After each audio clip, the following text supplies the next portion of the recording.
Oi galera, mais uma partezinha da nossa aula. Na partezinha anterior a gente viu a questão dos monossacarídeos, dos disacarídeos e agora a gente vai falar rapidamente sobre os polissacarídeos. Poli significa muitos. Então o que vai acontecer na questão dos polissacarídeos? São glicídios, são carboidratos que por hidrólise, ou seja, quando eu coloco água para quebrar uma grande molécula, resultam em vários monossacarídeos.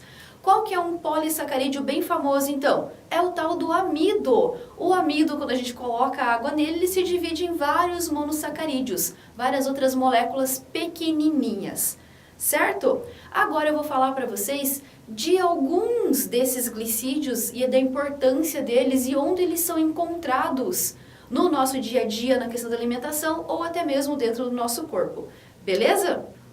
Primeiro glicídio que a gente vai falar é um dos mais famosos, conhecido por glicose. Glicose é o nosso açúcar do nosso sangue, o principal de todos.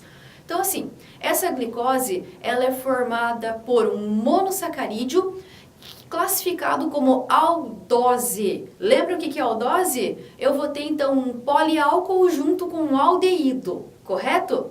Onde que essa glicose ela é encontrada? Ela é encontrada em várias frutas, dentre elas nas uvas. Tanto que a uva é a fruta que contém mais açúcar que a gente fala, né? Não adianta você pensar que está comendo uva e que está sendo saudável e comer um cacho de uva. Tem que comer apenas ali algumas só, né? Algumas coisinhas. Tudo de maneira moderada, certo? No nosso sangue, essa glicose ela é controlada por um hormônio chamado de insulina. Tanto que existe um teste que é chamado teste de glicemia, que a gente faz para ver os níveis de açúcares no corpo. Dependendo da condição, da quantidade de insulina, produzindo de mais ou de menos, a gente pode ter algumas alterações no nosso corpo. Por exemplo, pode ter uma doença chamada diabetes. Lembrando que esse hormônio insulina, ele é produzido num órgão chamado pâncreas, certo? Esse pâncreas libera insulina, que é responsável pela, então, glicose do nosso corpo, ou de mais ou de menos, certo? Vou agora para um próximo tipo de glicídio, um outro carboidrato, um outro açúcar. Vamos falar agora da frutose. A frutose, ela é uma cetose, ou seja, vou ter um poliálcool, várias vezes o OH, junto com uma cetona. Essa frutose, ela é encontrada no mel e em vários frutos. E ela também é utilizada na fabricação dos alimentos. Certo, galera? Lembrando lá que nas outras partes a gente viu o que acontece quando eu tenho a glicose mais a frutose. Então eu vou ter uma reação de adição, glicose com frutose, produzindo a nossa sacarose, que é o açúcar comum, o açúcar branco lá do pacotinho que a gente usa para fazer bolo, adoçar café e assim por diante. Beleza? Vamos então para mais um tipo de glicídio, mais um carboidrato encontrado no nosso corpo.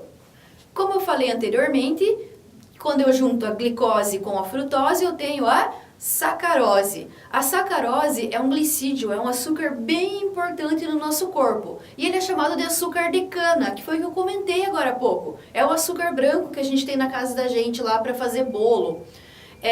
A fermentação dessa sacarose, ela produz etanol, que é o álcool etílico, o álcool das bebidas alcoólicas, que também pode ser usado, além de bebida alcoólica, como material de limpeza e desinfecção, ou até mesmo como combustível, que é o etanol, tem lá nos nossos postos.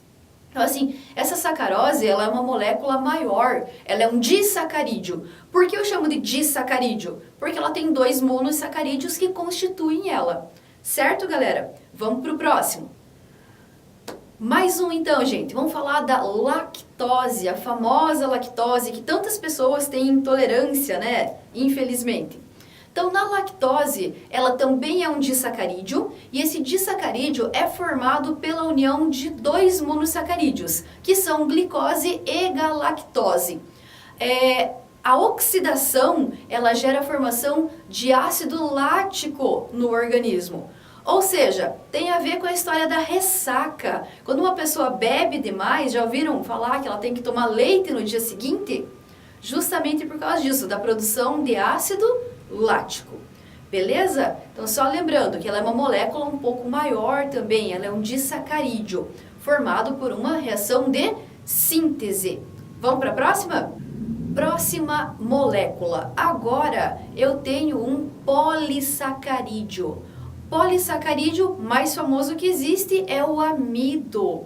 Esse amido, ele é constituído por vários monossacarídeos. Vários, que por uma reação de hidrólise se dividem, fazendo muitas coisinhas, certo? Ela é responsável pela reserva energética vegetal, ou seja, o amido que tem no nosso corpo é consumido através da alimentação. E o nosso corpo, ele não sintetiza esse amido. Por exemplo, vamos pensar o amido de milho, que é o mais famoso, a famosa maisena, né? Esse amido de milho, quando ele está no milho ainda, lá milho verde, a gente se alimenta de milho verde e aquela casquinha, ela não é processada, ela não é digerida pelo nosso organismo. Então, o amido, ele tem uma função dentro do nosso corpo, mas ele meio que passa, né? Meio que passa. Beleza, por enquanto? Vamos dar uma olhadinha em mais uma delas, então. Voltando aqui, eu falei do amido e eu quero fazer só uma correção. De novo, olha onde que eu tô com a cabeça falando das coisas erradas hoje. O amido, ele processa no organismo sim, eu só troquei, é a celulose que não processa. Então assim, ó, a celulose, que é o que eu vou falar agora, também é um polissacarídeo que faz parte da parede celular vegetal. Agora sim, a celulose é lá a capinha, né, do milho. E eu tenho também, por exemplo, papel. Papel é feito de celulose. Se eu comer papel, o meu organismo não vai processar esse papel.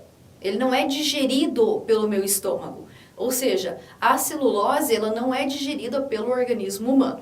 Beleza? Então, amido e celulose são os nossos polissacarídeos mais famosos que existem. Tudo bem por enquanto? Eu quero só pegar essa partezinha da aula para falar um detalhe bastante importante.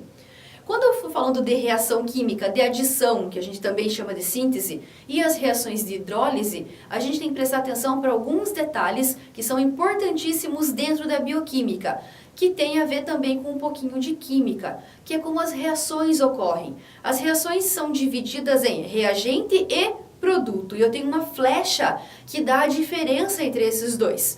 Tudo que está antes da flecha nós chamamos de reagentes e tudo que está depois da flecha é um produto.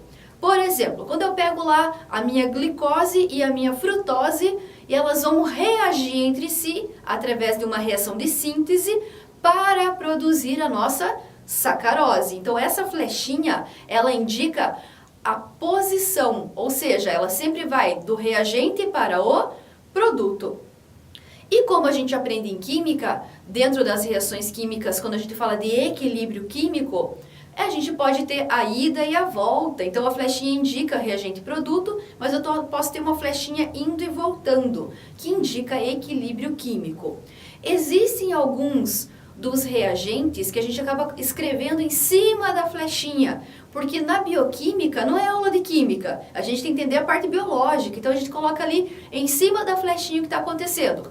Por exemplo, uma reação ali bioquímica com algum glicídio e eu vou ter ali um ATP, uma molécula de ATP. Eu não vou desenhar essa molécula inteira, eu só coloco em cima da flechinha ATP, com temperatura, sem temperatura, porque ela acaba ficando de forma secundária dentro do estudo da bioquímica. Então sempre prestem atenção para isso. E também para as questões das ligações covalentes, né? Que elas podem aparecer apenas como um risquinho, que a gente chama que é o plano, né? Bem certinho, e eu posso ter duas coisas diferentes, que é a cunha e o tracejado. A cunha é quando a minha ligação covalente aparece um pouco mais forçadinha ali, ela parece mais escura, mais em negrito. E o tracejado são tracinhos. O que significa esse cunha e o que significa esse tracejado? O seguinte: a ligação cunha representa que a minha molécula ela está para o lado da frente e o tracejado significa que está para o lado de trás. A ligação química ela não acontece toda no plano, existe toda uma angulação que está isso. Então quando vocês virem alguma coisa mais escurinha ou mais tracejado, continua sendo ligação covalente, só que na distribuição da molécula, na angulação, na geometria, uma está para frente e outra está para trás. Certo, gente? Joia? Até a próxima parte!